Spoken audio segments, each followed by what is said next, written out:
What's going on, guys? Welcome back. And I know I am a little bit late to the party on this one, but today I'm finally going to be talking about Captain America: Brave New World, a film that I was debating whether or not I actually wanted to watch, let alone make a video on it, because I heard terrible things about it, from the fact that it was redrafted and reshot a million times. There were terrible press screenings that resulted in even more reshoots. I actually heard people saying this was one of the worst Marvel movies ever made, which is why I was surprised when I walked out of it thinking, that was actually pretty good. Dare I say, one of the better Marvel movies. Because in my opinion, this movie isn't that bad. Now, I will preface this by saying that I don't think this is a great film by any means. It has a ton of issues, which I'll get into later, but keep in mind, I went into it as someone who loved The Falcon and the Winter Soldier. In fact, I've gone on record saying it is my favorite thing to have come out of the MCU franchise. An unpopular opinion, I know, because that show was quite divisive when it came out 4 years ago. Which is why I was afraid this film would somehow retroactively ruin what I loved about that show. It would find a way to undo all the work that show put into making Sam Wilson, Bucky Barnes, and John Walker my favorite characters in the MCU franchise.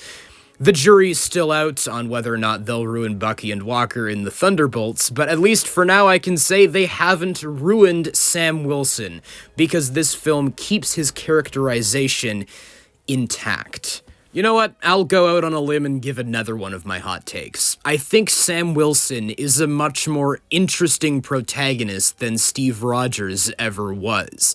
Steve was intentionally designed as an embodiment of traditional American values, which were tested as the films progressed. Those concepts were executed sloppily at best in The Winter Soldier and Civil War, which I still don't think are very good movies. The consequences of those stories are only felt on a surface level before being discarded by later installments in the franchise. Most of the blame falls on Endgame for that one, but The Falcon and the Winter Soldier found a way to revive those concepts and bring them renewed meaning. Characters the franchise had long forgotten about, like Sharon Carter, were made into relevant plot points. Zemo presented an ideological counter to the beliefs of Sam and Bucky when it comes to the morality of super soldiers in a world fueled by supremacist ideals. And this film feels like a logical successor to The Falcon and the Winter Soldier because it maintains Sam's core characteristic, his empathy. Whether he's counseling traumatized veterans as we first met him in The Winter Soldier, or dealing with someone like Thaddeus Ross, whose morals stand in stark opposition to his own. He always tries his best to de-escalate these potentially lethal situations to prevent further loss of life, rather than blasting his way through them like so many other Marvel heroes that we've seen. I love that both The Falcon and the Winter Soldier and this film end with Sam reasoning with the villain, rather than blowing them up or shooting them with a magical laser beam. The crux of this story is Sam trying to prove the innocence of his friend Isaiah Bradley, who has been framed for the attempted assassination of President Ross, which I cared about because The Falcon and the Winter Soldier laid the groundwork for that relationship. Watching this man who has experienced nothing but torture at the hands of the US government being dragged away by the police, begging them not to damage the suit that he was married to his wife in, was actually an effectively emotional moment, supported by the fact that the characters treat these events with the severity that they should. Do you remember in Infinity War, when the characters were cracking jokes as Thanos was actively working his way towards wiping out half of the universe? By comparison, the conflict in this film is on a much lower scale. The only things at stake are one old dude's life and another old dude's relationship with his daughter, but I felt invested because the characters were invested in figuring out what was going on. They weren't constantly joking about what was happening. Obviously, there's humor because it's a Marvel movie, but just like how The Falcon and the Winter Soldier handled its humor, the jokes come naturally from who these characters are, rather than the script forcing them to make a joke which feels out of character. Speaking of humor, this film is pretty cheesy, but that actually kind of works in its favor. It feels very 90s inspired. We've got the classic villain screaming as his plans are foiled, or Giancarlo Esposito doing his classic Giancarlo Esposito thing as this hired gun with hilarious lines of dialogue about how he's going to kill Captain America. But that fit, considering the tone the film had established. It takes itself seriously, not quite as seriously as The Falcon and the Winter Soldier, but not so seriously to the point where these cheesy lines of dialogue would feel out of place. One of the things I was most afraid of going into this film is that it wouldn't have anything to say. I heard countless people saying that it was so hacked up in the editing room that any semblance of a deeper theme or message had been completely removed.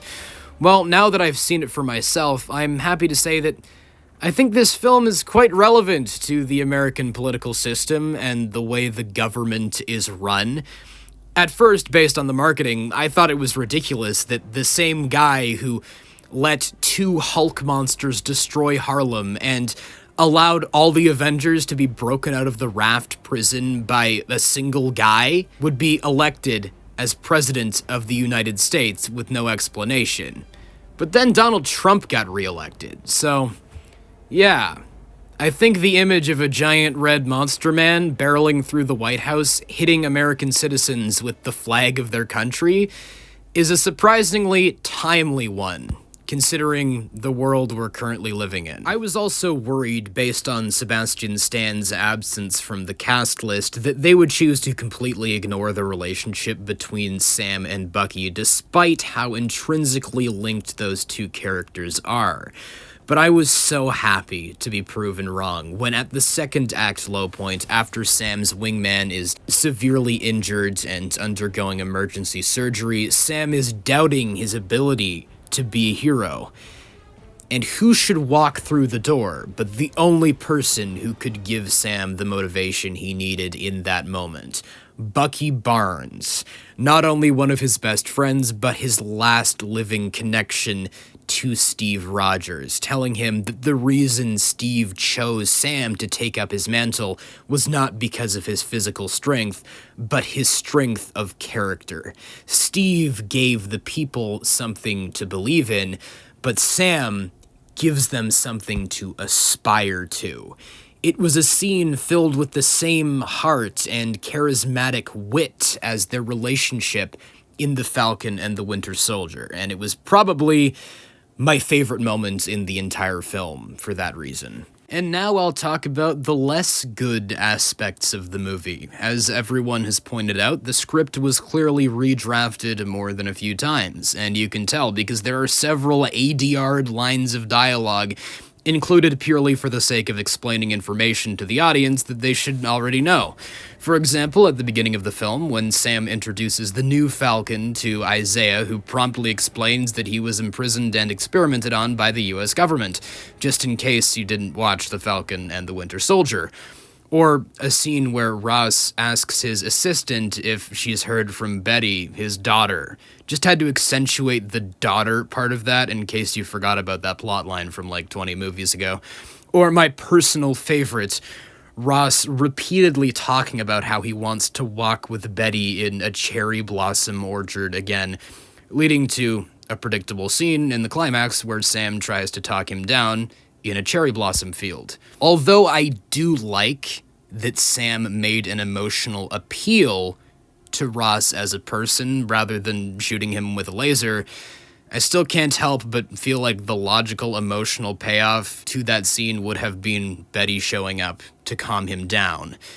but I guess Liv Tyler wasn't available when they were shooting that, so they just threw her in at the end. And the movie does strain the audience's suspension of disbelief with the amount of insane shit Sam is able to survive as a regular guy, not on super soldier steroids, even while using a souped-up vibranium outfit.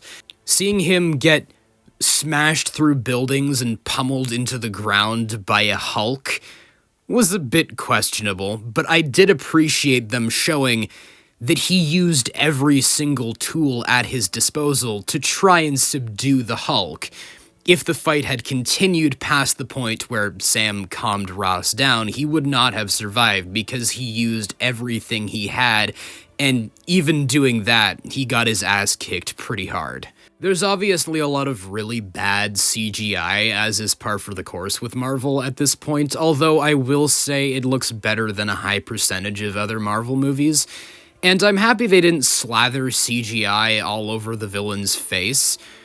But the design for our main antagonist, played by Tim Blake Nelson, is impossible to take seriously. They keep his face hidden in the shadows for a large chunk of the film, making it especially hilarious when they finally reveal him, and he looks like a botched attempt at recreating Mojo Jojo from the Powerpuff Girls in live action. Something else that bothered me about this movie is how they completely discarded the musical continuity established by Henry Jackman in The Winter Soldier, Civil War, and The Falcon and the Winter Soldier. He was the primary composer for all of those projects, and he brought a level of cohesiveness from a musical standpoint. The characters' leitmotifs felt like they had a natural journey over the course of those stories, but from the beginning of this film, it's clear they're going for something entirely different.